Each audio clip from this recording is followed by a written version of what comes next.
Hello everyone, आज का हमारा टॉपिक है सोशलाइजेशन एंड इट्स थ्योरीज़। सबसे पहले देखते हैं सोशलाइजेशन क्या है। तो सोशलाइजेशन जो है अपनी ज़ुबान में हम बोलते हैं मेल जोल।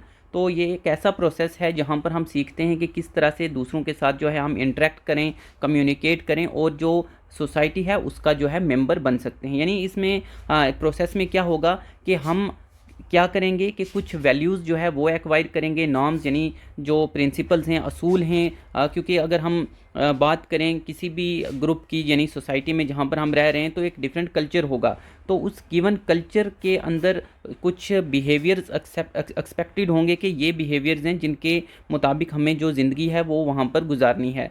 तो सोशलाइजेशन प्रोसेस में क्या होगा कि हम वो जो प्रिंसिपल्स हैं, जो असूल हैं उस सोसाइटी में रहने के लिए जो ज़रूरी हैं, या जो वैल्यूज़ हैं, बिलीव्स हैं, जो बिहेवियर चाहिए वहाँ रहने के लिए, तो वो चीज़ें जो है बंदा क्या करेगा, एक्वायर करेगा। अब कहता है सोशलाइजेशन क्या करेगा कि it will help people develop their sense of self. अब सोशलाइजेशन से ही कहता है कि जो पीपल हैं, जो लोग हैं, वो क्या करेंगे, डेवलप करेंगे sense of self, identity and personality, यानी कि ख़ुद को पहचानेंगे। उनकी जो अपनी आइडेंटिटी है, पर्सनैलिटी है, वो भी जो है सोशलाइजेशन की ही प्रोसेस से क्या होगी कि डेवलप होगी। अब उसके अलावा हम कैसे सोचते हैं, क्या फ़ील करते हैं, या डिफरेंट सिचुएशंस के अंदर किस तरह से जो है रिएक्ट करेंगे, वो सब चीज़ें जो है वो सोशलाइजेशन के ऊपर जो है वो डिपेंड करती हैं। क्योंकि सोशलाइजेशन इन सभी चीज़ों को जो है क्या करता है कि इन्फ्लुएंस करेगा। अब यहाँ पर सोशलाइजेशन जो है उसके कुछ डिफरेंट एजेंट्स हो सकते हैं, जैसे कि लोग हैं, ग्रुप है, इंस्टीट्यूशन हो सकता है और मीडिया। यानी ये चीज़ें जो हैं ये एजेंट्स हैं सोशलाइजेशन के, जो कि जो पूरा प्रोसेस है सोशलाइजेशन का उनको इन्फ्लुएंस करते हैं। जो बंदा मतलब सीखता है, तो ये सब जो यहाँ पर एजेंट्स हैं ये वहाँ पर इंपॉर्टेंट रोल प्ले करेंगे।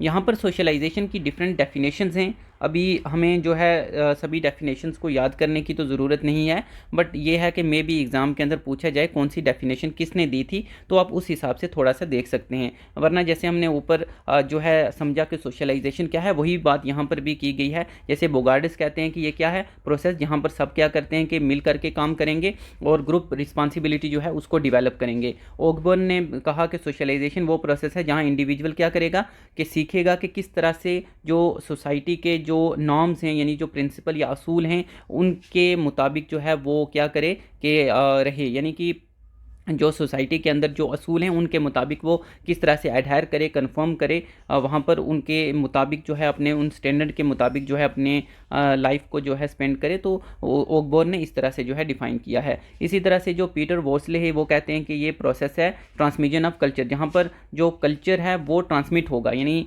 नेक्स्ट जो है आगे मूव करेगा। और यानी इंसान जो है वो क्या करेगा कि सीखेगा रूल्स और प्रैक्टिसेस किसी भी सोशल ग्रुप में। तो इसी तरह से ये डेफिनेशंस उतना हमें याद करने की ज़रूरत नहीं, जस्ट आपने थोड़ा सा कि कौन सी किसने दी है अगर एग्ज़ाम में पूछा जाए तो उसके लिए है। उसके बाद है टाइप्स ऑफ सोशलाइजेशन।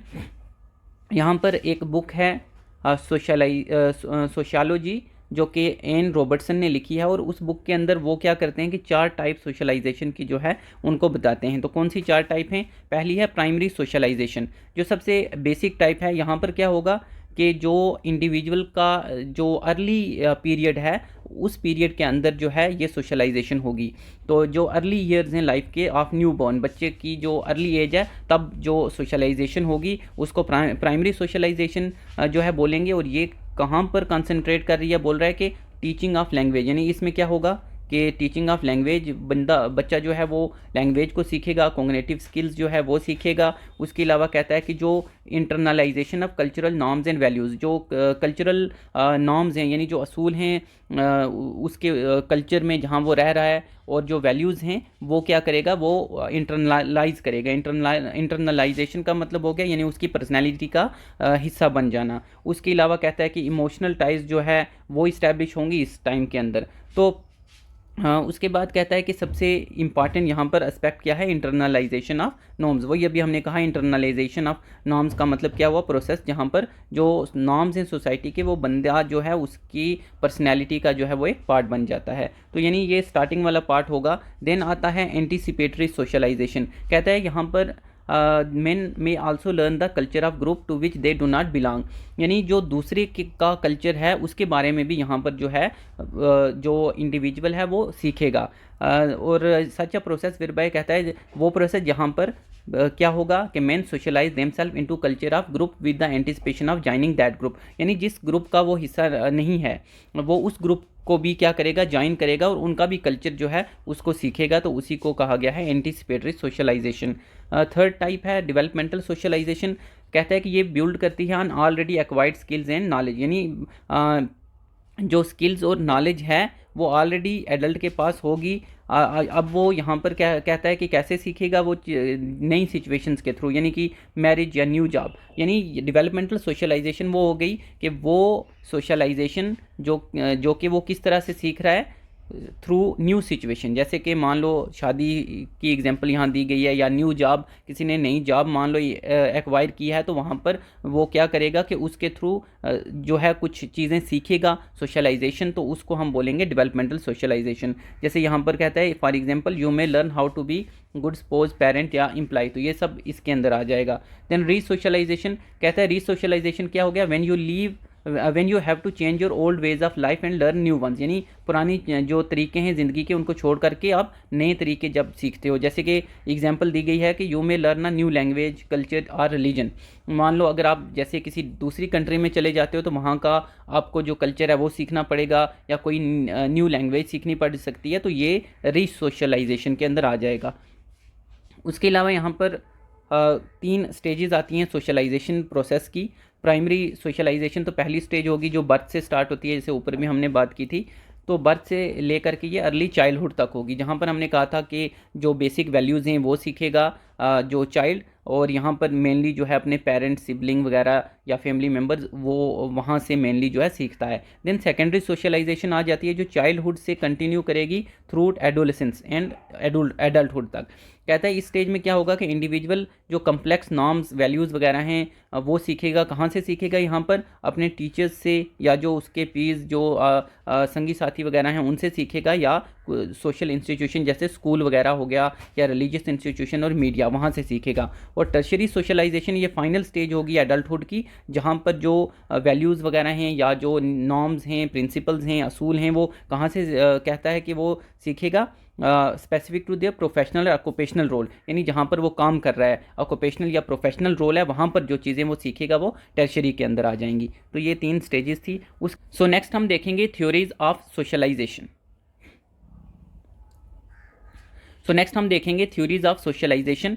यहाँ पर डिफरेंट थ्योरीज जो है दी गई हैं, जो मेन थ्योरीज़ हैं उनको यहाँ पर हम देखेंगे, और यहाँ पर सभी थ्योरीज़ को जो है इतना डिटेल में पढ़ने की ज़रूरत नहीं है, आप बस इतना देखें कौन सी थ्योरी किसने दी है और उसमें मेन क्या बात जो है वो कही गई है। ज़्यादा डिटेल में जो है हमें उसमें नहीं जाना है, उतना वो जो है नहीं पूछा जाएगा। तो सबसे पहली है C.H. कूलेज लुकिंग ग्लास सेल्फ, यानी यहाँ पर एक तो आपको ये याद रखना है कि लुकिंग ग्लास सेल्फ थ्योरी किसने दी है, C.H. कूले ने दी है। अब यहाँ पर इन्होंने जैसे कहा था माइंड जो है, mind is social, society is mental, यहाँ पर इनकी ये बुक भी है सोशल ऑर्गेनाइजेशन, जहाँ पर उन्होंने कहा था self a society, twin born वगैरह हैं, बट इतना याद रखने की ज़रूरत नहीं। हम सीधा आएंगे कि इन्होंने इस थ्योरी में बात क्या की थी। 3 मेन एलिमेंट्स हैं लुकिंग ग्लास सेल्फ के। अब लुकिंग ग्लास सेल्फ क्यों कहते हैं, तो वो भी यहाँ पर हम जब देखेंगे इनमें क्या बात कही है तो वो क्लियर हो जाएगा। तो यहाँ पर जो है उन्होंने कहा कि सेल्फ आइडियाज़ और सेल्फ एटीट्यूड जो है वो कैसे डेवलप करता है, कि by process of imagining what others think of us. ये मेन चीज़ है यहाँ पर, कि जो यहाँ पर मेन चीज़ इसमें थ्योरी में यही है कि यहाँ पर ये एक प्रोसेस है जहाँ हम इमेजिन करते हैं कि दूसरे जो है वो हमारे बारे में क्या सोचेंगे, उसी को लुकिंग ग्लास प्रोसेस जो है कहा गया है। इसमें 3 एलिमेंट हैं, बस यही 3 आपको जो है वो याद रखने हैं। पहला है कि imagination of our appearance to the other person, कि यहाँ पर पहले हम इमेजिन करेंगे हमारा अपीयरेंस दूसरे की नज़र में, यानी दूसरा पर्सन हमें किस तरह से देख रहा है, हमारे लिए उसका नज़रिया क्या है, ये आ जाएगा पहला एलिमेंट। ये बात हमने देखी। फिर सेकंड एलिमेंट क्या आ जाएगा कि imagination of his judgement of that appearance. अब हम क्या करेंगे, इमेजिन करेंगे उसकी जजमेंट, यानी उसका हमारे लिए कुछ नज़रिया है, तो वो हमारे बारे में कुछ सोच रहा होगा, यानी उसकी जजमेंट कैसी है, हम कैसे हैं। तो दूसरा ये एलिमेंट है कि वो जो है हमें कैसे जज कर रहा है, तो ये दूसरा यहाँ पर आ गया एलिमेंट। और तीसरा एलिमेंट यहाँ पर आ जाता है कि some kind of feeling such as pride और मोटिफिकेशन, यानी जब हम ये देखेंगे कि वो हमारे लिए कैसा फील कर रहा है, यानी हमारा उसके लिए नज़रिया अच्छा है, बुरा है, कैसा है। तो अगर अच्छा नज़रिया होगा तो हमें क्या होगा, हमें प्राइड फील होगा। और अगर वो थोड़ा सा मान लो हमारे लिए नज़रिया उसका उतना अच्छा नहीं है, जजमेंट अच्छी नहीं है, तो हमें थोड़ा शेम या आप कह सकते हो कि इस तरह से इन्फीरियरिटी या इस तरह से थोड़ा फील होगा। तो वो वही बात जो है यहाँ पर की गई है लुकिंग ग्लास सेल्फ के अंदर, कि यहाँ पर इमेजिन किया जाता है that what other think of us.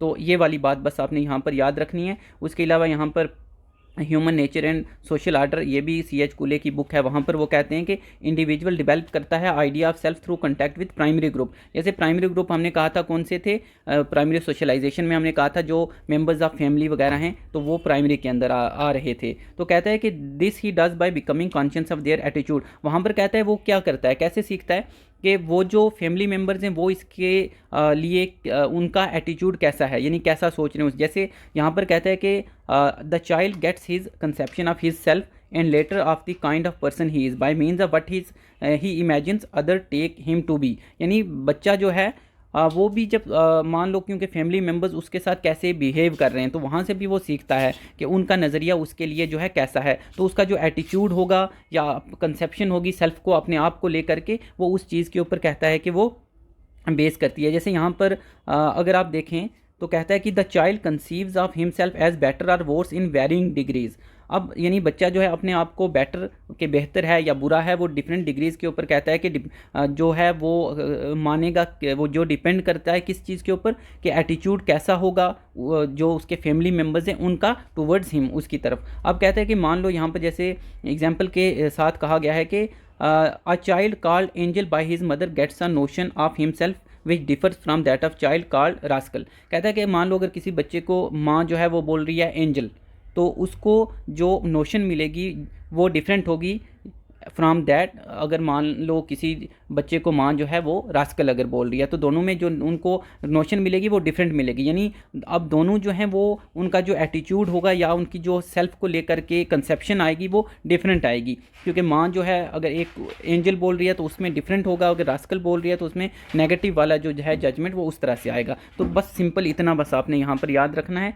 और दूसरा है George Herbert Mead's theory of self. यहाँ पर G.H. मेड जो है कहता है, ये फेमस फिलासफर हैं यूनिवर्सिटी ऑफ चिकागो, ये हमें इतना याद रखने की ज़रूरत नहीं। आल्सो हेल्ड द ओपिनियन, कहता है इनका ओपिनियन भी किस तरह का है, जैसे कि कूले जो है उनका है कि सोसाइटी जो है वो क्या है, डिटरमाइनिंग फैक्टर है। यानी दोनों का ही ये मानना है जो सोसाइटी है वो मेन फैक्टर है जो डिटरमाइन करती है सोशलाइजेशन को, कि इंडिविजुअल का सोशलाइजेशन किस तरह से है। वो कहते हैं ही एग्रीड विद कूले।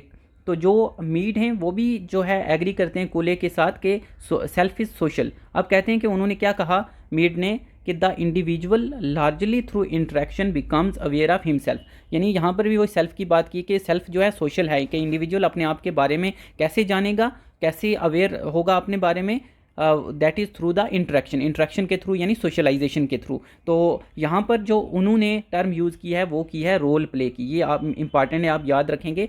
जैसे वहाँ पर हमने लुकिंग ग्लास सेल्फ की बात की थी कूले की थ्योरी में, यहाँ पर आप याद रखेंगे रोल प्ले के। जो जॉर्ज हर्बर्ट हैं उन्होंने जो बात की थी वो रोल प्ले के थ्रू की थी। यानी जो इंडिविजुअल है वो सोशलाइजेशन कैसे करेगा, वो अपने बारे में कैसे जानेगा, थ्रू रोल प्ले। अब रोल प्ले क्या था, तो कहते Mead has said that individual in order to get a picture of himself plays role of other. अब कहता है कि जो इंडिविजुअल है अपने आप की पिक्चर लेने के लिए, यानी अपने आप को जानने के लिए, वो क्या करता है, दूसरों का रोल प्ले करता है। अब कहता है in seem himself as other see him, कि वो अपने आप को ऐसे देखता है जैसे दूसरे उसको देख रहे हैं। Individual is actually putting himself in the place of other. वही बात है जैसे हमने पीछे कूले की बात जो थ्योरी है वहाँ पर भी यही बात की थी। इसीलिए यहाँ पर स्टार्टिंग में हमने कहा था कि जो मीड की जो थ्योरी है it is like that of Cooley. तो यहाँ पर भी वही बात है कि जो इंडिविजुअल है वो कहता है कि वो दूसरों की क्या करेगा, इन seem himself other see him, कि वो अपने आप को कैसे देखेगा जैसे दूसरे उसको देख रहे हैं। और वो उसके बाद कहता है कि इमेजिन करेगा what their response might be, और उसके बाद वो ये इमेजिन करेगा कि दूसरों का रिस्पांस कैसा है। इसी को उन्होंने क्या बोला, रोल प्लेइंग बोला है। और जो जिनको वो देख करके मान लो कि इमेजिन कर रहा है खुद को, तो वो कौन हो सकते हैं, तो अदर्स में भी वो उसके पेरेंट्स हो सकते हैं या क्लोज एसोसिएट हो सकते हैं, या कहता है कि finally society as a whole, के पूरी सोसाइटी जो है वो भी हो सकती है जिसको देख करके वो रोल प्ले कर रहा है। कहता है as the child gets older he can be observe to act toward his dolls or toys as the mother are. जैसे हम देखते हैं कि बच्चे जो है वो खेलते भी हैं, कहता है कि टॉयज़ वगैरह, टॉयज़ या डॉल्स वगैरह के साथ। तो कहता है कि जैसे जैसे बच्चा जो है वो एज के साथ आगे बढ़ेगा, he can be observe to act towards his dolls और टॉयज़ एज मदर और other members of the family have acted towards him, कि जैसे घर वालों ने, जैसे माँ बाप ने अगर मान लो कि उसके साथ जैसे जो है बिहेव किया होगा, तो वो अपने खिलौनों के साथ भी उसी तरह से जो है वो बिहेव करेगा। तो the child in his play is taking role of an other person, तो वही बात यहाँ पर की गई है रोल प्ले की, कि बच्चा उस तरह से जो है वो सीखता है। अब इसमें जैसे कहता है कि of these others some are more significant, यानी अदर्स यानी जिनसे वो सीख रहा है, तो कहता है इनमें से कुछ ज़्यादा सिग्निफिकेंट हो। ज़्यादा सिग्निफिकेंट कौन होंगे? जो उसके पेरेंट्स हैं, सिबलिंग्स हो गए, या घर की हम बात कर सकते हैं फैमिली मेम्बर्स जो हैं, या पीर्स वगैरह, वो ज़्यादा सिग्निफिकेंट होंगी। अब उसके बाद यहाँ पर जो है मीड की थ्योरी में ही कुछ और चीज़ें हैं, बट इसको जो है उतना जो है वो याद रखने की ज़रूरत नहीं है। ये भी कुछ बातें उन्होंने जो है की थी, बट मेन जो थ्योरी है उनकी सोशलाइजेशन की, रोल सेल्फ, उसमें इतनी ही चीज़ें आ जाती हैं। उसके बाद जो ये कुछ और चीज़ें भी हैं कि according to Mead self is not fixed, के जो सेल्फ है वो कहते हैं फिक्स्ड नहीं है, यानी अपने आप को लेकर के जो कंसेप्शन है, अपना अवेयरनेस, वो फिक्स नहीं है। वो कहते हैं कि इनेट का मतलब होता है कि बाय बर्थ, यानी वो फिक्स नहीं है, ना ही वो इनेट है, बट रैदर डायनामिक है, यानी चेंजिंग है, ये चेंज होता जाएगा। और यहाँ पर उन्होंने कुछ एस्पेक्ट भी बताया कि माइंड की सबसे पहले बात की उन्होंने, कि माइंड जो है it is ability to use symbol such as language to communicate with others and one self. आप बस इसमें इतना थोड़ा याद रख सकते हो कि माइंड उन्होंने कहा कि क्या है, कि ये एबिलिटी है सिम्बल्स को यूज़ करने की। उसके अलावा सेल्फ की उन्होंने बात की कि डिफाइन सेल्फ क्या है, कि as part of mind that is aware of itself, कि माइंड का वो part which is aware of itself, उसको उन्होंने यहाँ पर सेल्फ कहा, जिसके दो कंपोनेंट कहा, आई और वी। आई जो है उन्होंने कहा स्पॉन्टेनियस क्रिएटिव होगा, और जो मी है उन्होंने कहा कि वो ऑर्गेनाइज्ड और कन्वेंशनल होगा। तो बस इतना आप इसमें थोड़ा देख सकते हो, बाकी ये आपको देखने की इतना ज़रूरत नहीं। उसके बाद सोसाइटी, तो उन्होंने कहा कि सेल्फ पॉसिबल नहीं है विदाउट सोसाइटी के, तो क्योंकि जो सोसाइटी है वही उसको प्रोवाइड करेगी जो सिंबल्स हैं या जो असूल हैं, जिससे वो अपने आप को जो है क्या कर सके, कि शेप दे सके। तो बस इतना आपने याद रखना है। उसके अलावा यहाँ पर जो है तीसरा हमारे पास आ जाता है नेक्स्ट जो थ्योरी है दैट इज़ फ्रूड की थ्योरी है, Freud and his concept of human mind. तो यहाँ पर जो सिगमेंट फ्रूड हैं, he was an Austrian psychiatrist. यहाँ पर कहते हैं कि इनका जो ज़्यादातर काम है वो ह्यूमन माइंड के अराउंड है। सोशलाइजेशन में उतना कहता है कि इनका नहीं है, बट स्टिल यहाँ पर उन्होंने कुछ बातें कही थी तो वो देख लेते हैं। यहाँ पर बस आपने ये 2-3 टर्म्स हैं उनको देखना है। तो कहते हैं कि he propose that mind consist of 3 parts. उन्होंने कहा था 3 पार्ट्स जो है उनका माइंड बना हुआ है। और क्योंकि यहाँ पर इनकी जो थ्योरी है वो मेनली हमने जैसे कहा था वो centre around the human mind के अराउंड ही है। तो वही जो है इन्होंने कहा था कि mind is based on the idea that human behaviour is driven by unconscious forces, कि ह्यूमन माइंड जो है वो कुछ अनकॉन्शियस फोर्सेस हैं जो कि ड्राइव कर रही हैं इसको, तो जो कि हमेशा कन्फ्लिक्ट में रहती हैं एक दूसरे के साथ। तो यहाँ पर उन्होंने 3 पार्ट्स की बात की थी, बस आप इतना याद रखेंगे यहाँ पर। One is ID, ego and the super ego, ये 3 बस आपने याद रखनी है। अब कहता है कि आईडी क्या है, ये प्रिमिटिव और इंस्टिंक्ट पार्ट है माइंड का, जो कि क्या करता है, जिसके अंदर सेक्सुअल और अग्रेसिव ड्राइव्स हैं एंड हिडन मेमोरीज। तो कहता है ये ऑपरेट करता है प्लेजर प्रिंसिपल के ऊपर। जैसे हमने पहले भी फ्रूड की थ्योरी पढ़ी थी तो वहाँ पर भी हमने कुछ बातें की थी। यहाँ पर कहता है कि कहाँ गया, it operate on pleasure principal seeking immediate gratification of its impulses regardless of reality और मोरालिटी। अब कहते हैं कि ये जो आईडी पार्ट है ब्रेन का, ये ऐसा इंस्टिंक्ट है कि जो मान लो ये काम कर रहा है प्लेजर प्रिंसिपल के ऊपर, कि हमें प्लेजर मिलना चाहिए इमीडिएट, मान लो कि आपको ग्रेटिफिकेशन वगैरह मिले। अब इसमें ये चीज़ नहीं सोचेगा कि रियलिटी क्या है या मोरालिटी, यानी कि मोरल जो वैल्यूज़ हैं सोसाइटी में उनकी ये परवाह नहीं करेगा, या हकीकत क्या है सोसाइटी में, रियलिटी क्या है, उन चीज़ों को ये नहीं देखेगा। ये वाला जो पार्ट है माइंड का, इसको बस क्या चाहिए कि इट ऑपरेट्स ऑन, कहता है कि प्लेजर प्रिंसिपल ही चाहिए। अब दूसरा माइंड है, दूसरा जो पार्ट है वो है ईगो। अब ईगो कहता है कि ये रेशनल और रियलिस्टिक पार्ट है। जैसे यहाँ पर ऊपर हमने बोला था कि यहाँ पर जो है रियलिटी के रिगार्डलेस था, बट यहाँ पर जो ईगो है यहाँ पर ये रेशनल है, यानी ये सोचे समझेगा और रियलिस्टिक पार्ट है माइंड का, जो कि क्या करता है कि mediate between ID and the super ego, यानी आईडी और सुपर ईगो इन दोनों को आपस में मान लो कि मेडिएट कर रहा है दोनों को आपस में। अब यहाँ पर कहता है कि ये ऑपरेट करेगा रियलिटी प्रिंसिपल के ऊपर, कि जो रियलिटी प्रिंसिपल है सोसाइटी में, जो मान लो कुछ वैल्यूज़ होंगी, कुछ मॉरलिटी होगी, तो उन मॉरल वैल्यूज़ मॉरलिटी के बेस के ऊपर जो है ये ऑपरेट करेगा, ट्राइंग टू सेटिस्फाई आईडीज, क्योंकि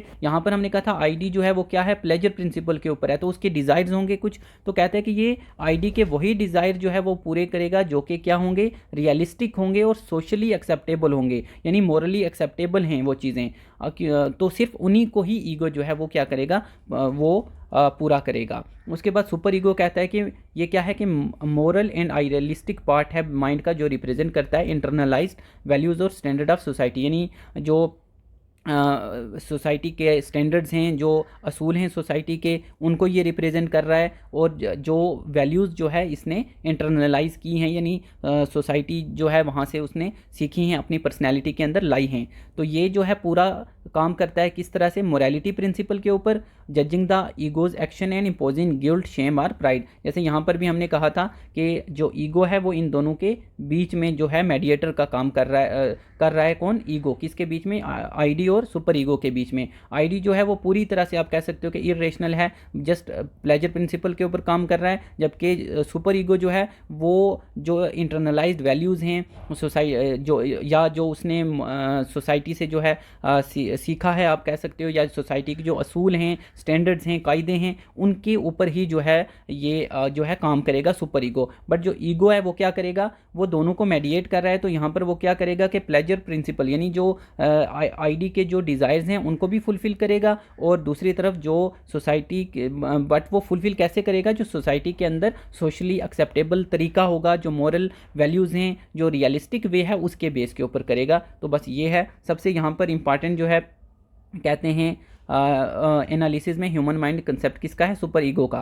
कहता है it is great sociological important, it is significant in the study of socialization also. कहते हैं according to Freud individual super ego is reflection of his parents, के सुपर ईगो जो है वो क्या है, reflection of his parents standards of right and wrong, यानी उनके जो पेरेंट हैं उनका जो स्टैंडर्ड है किसी भी चीज़ को सही या गलत को लेकर के कैसा है, तो वो सुपर ईगो में होगा, क्योंकि यहाँ पर हम इंटरनलाइज्ड वैल्यूज़ की बात कर रहे हैं। इंटरनलाइज्ड वैल्यू क्या है हम ऑलरेडी बात ऊपर कर चुके हैं, तो बस इसमें आप इतना याद रखेंगे। Next is Thomas theory of definition of situation. तो यहाँ सिंपल याद रखना है कि डेफिनेशन ऑफ सिचुएशन ये किसने दी थी, W.I. थॉमस ने की थी। और यहाँ पर वो क्या कहते हैं कि according to Thomas situation in which child find himself has already been defined for him, कि चाइल्ड ने अपने आप को किस सिचुएशन में फाइंड करना है ये ऑलरेडी उसके लिए बता दी गई है। तो कहते हैं कि the rule according to which he must behave, यानी बच्चे ने किस तरह से बिहेव करना है सोसाइटी के अंदर, क्या जो है उसके अंदर बिहेवियर होना चाहिए, मोरालिटी या बाकी वैल्यूज़ जो हैं जो भी होंगी, वो कहता है कि ऑलरेडी ग्रुप ने डिटरमाइन कर दिए हैं, यानी जो सोसाइटी है उसने ऑलरेडी वो डिटरमाइन कर दी हैं जहाँ पर वो पैदा हुआ है, यानी हर एक जगह की डिफरेंट कल्चर डिफरेंट वैल्यूज़ होंगी। तो जहाँ पर भी वो पैदा हुआ है, जहाँ वहाँ पर जो भी ऑलरेडी वैल्यूज़ एग्जिस्ट कर रही हैं, जो ऑलरेडी कल्चर एग्जिस्ट कर रहा है, तो वो ऑलरेडी बच्चा जो है उसको उसी के मुताबिक ही जो है वो क्या करना पड़ेगा कि रहना पड़ेगा। तो तभी यहाँ पर डेफिनेशन ऑफ सिचुएशन नाम दिया गया है W.I. जो थॉमस हैं उनकी थ्योरी को। The child cannot behave according to his own, कहता है कि बच्चा जो है अपनी मर्ज़ी के मुताबिक जो है वो जो है नहीं रह सकता है। He must act according to expectation of, जो ग्रुप एक्सपेक्टेशन है उसकी के अकॉर्डिंग उसको क्या करना पड़ेगा कि रहना पड़ेगा, और जो उसकी अपनी विशेज़ हैं, जो उसकी अपनी मान लो कि तमन्ना होगी, विश होगी, उसको क्या करना पड़ेगा, कंप्रोमाइज़ उसको करना पड़ेगा। तो यहाँ पर ये वाली चीज़ें जो है हमारे पास यानी आ जाएंगी, सेल्फ सेक्रीफाइस और डिसिप्लिन ऑर्डर, वो चीज़ें उसको जो है मेंटेन रखनी है। उसके बाद कहता है कि काइंड ऑफ कन्फ्लिक्ट में टेक, अब कहता है कि यहाँ पर कन्फ्लिक्ट भी आ सकता है क्योंकि उसकी अपनी विशेज़ भी हैं, और दूसरा क्या है कि जो ग्रुप है उसके मुताबिक भी उसको रहना है। तो उन दोनों चीज़ के बीच में यानी अपनी विशेज़ और जो ग्रुप है उसके बीच में भी क्या हो सकता है कि कुछ कन्फ्लिक्ट आ सकता है। कहता है कि though not always group usually wins, कि यूजली ग्रुप क्योंकि कुछ वैल्यूज़ हैं, बंदे को उसी के अकॉर्डिंग रहना है, उसकी चाहे कुछ भी मर्ज़ी हो, तो यूजली कहता है कि ग्रुप ही जीतेगा, बट मे बी कहता है कि हमेशा नहीं, यानी विंस यहाँ पर क्योंकि इन्हें कहा है यूजली विंस। और यहाँ पर थॉमस हैज़ डिस्क्राइब दिस, ये जो है अनएडजस्टेड गर्ल कहता है, ये जो सिचुएशन है उन्होंने यहाँ पर डिस्कस की है। बाकी इसमें इतना देखने की जो है ज़रूरत नहीं है, वही चीज़ें जो है यहाँ पर बताई गई हैं, थोड़े एग्जांपल वगैरह दी गई हैं। That in infancy situation are defined for infant by mother and members. जैसे कहते हैं कि जब इन्फेंट होगा, बच्चा अभी पैदा हुआ है, तो उसके लिए जो सिचुएशन है वो कौन बताएगा, उसकी जो मदर है या बाकी जो मेंबर्स हैं फैमिली के, तो वो ऑलरेडी यानी उसके लिए सिचुएशन बना दी गई है। पेरेंट्स डिफाइन करेंगे situation through speech and other science. तो पेरेंट्स कैसे वो सिचुएशन उसके लिए डिफाइन कर रहे हैं, स्पीच के थ्रू या साइंस के थ्रू कह रहा है, या उसको प्रेशर के थ्रू। तो क्योंकि पेरेंट्स जो है वो क्या करेंगे, इंस्ट्रक्शन देंगे बच्चे को कि अगर वो कुछ भी गलत कर रहा है कि अपने बिहेवियर को वो जो है वो सही करे। तो इस तरह से ये सब चीज़ें यहाँ पर हैं, वो यहाँ पर थोड़ा एग्जांपल दिया, बस इतना आपने यहाँ पर जो है याद रखना है। उसके बाद हमारे पास आ जाती है लास्ट थ्योरी है ये डरखेम्स थ्योरी ऑफ कलेक्टिव रिप्रेजेंटेशन। तो बस ये याद रखना है, कलेक्टिव रिप्रेजेंटेशन जो है किसने दी थी, डरखेम। अब कहता है कि ये कुछ लाइट कहता है कि throw some light on the study of process of socialisation.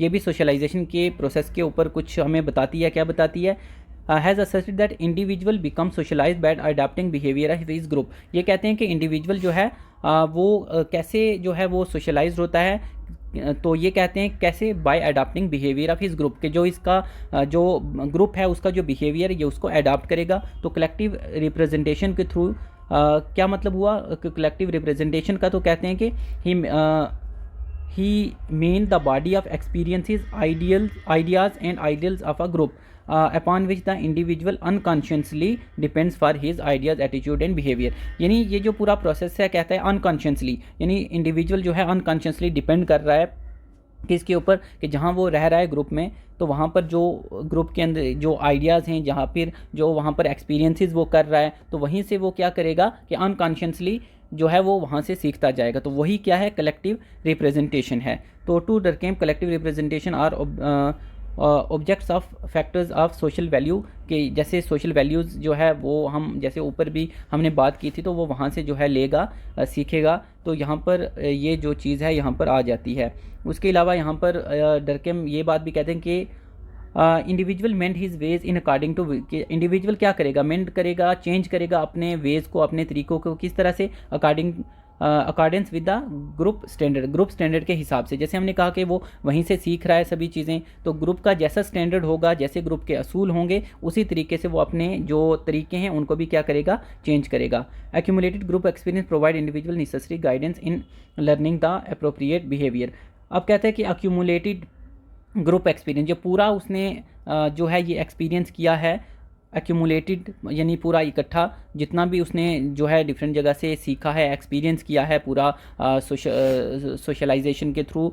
तो अब कहता है कि वो क्या करेगा कि प्रोवाइड करेगा इंडिविजुअल को क्या, जितनी भी ज़रूरी गाइडेंस हैं in learning the appropriate behaviour. यानी सिंपल में आप यही कहोगे बिहेवियर जो है वो वहाँ से जो है वो सीख रहा है। तो बस इसमें और ज़्यादा उतना याद रखने की ज़रूरत नहीं है, बस इतना जो है वो आप यहाँ पर याद रखोगे। बाकी यहाँ पर कुछ ये पॉइंट्स और भी हैं इसके, कि कलेक्टिव जो रिप्रेजेंटेशन क्या है, कि is a sociological concept explain how idea. ये हम अभी ऑलरेडी बात कर चुके हैं कि ये एक्सप्लेन जो रिप्रेजेंटेशन, कलेक्टिव रिप्रेजेंटेशन क्या था, कि जो आइडियाज़, बिलीव्स या वैल्यूज़ हैं सोशल ग्रुप के अंदर, वो किस तरह से जो है वो सोशलाइज्ड किए जा रहे हैं। तो ये जो है इतना आपको यहाँ पर ये देखने की ज़रूरत नहीं है, आप जस्ट इतना ये थोड़ा सा जो है बस इसमें ये जो 2-4 पॉइंट्स हैं, this one that is enough.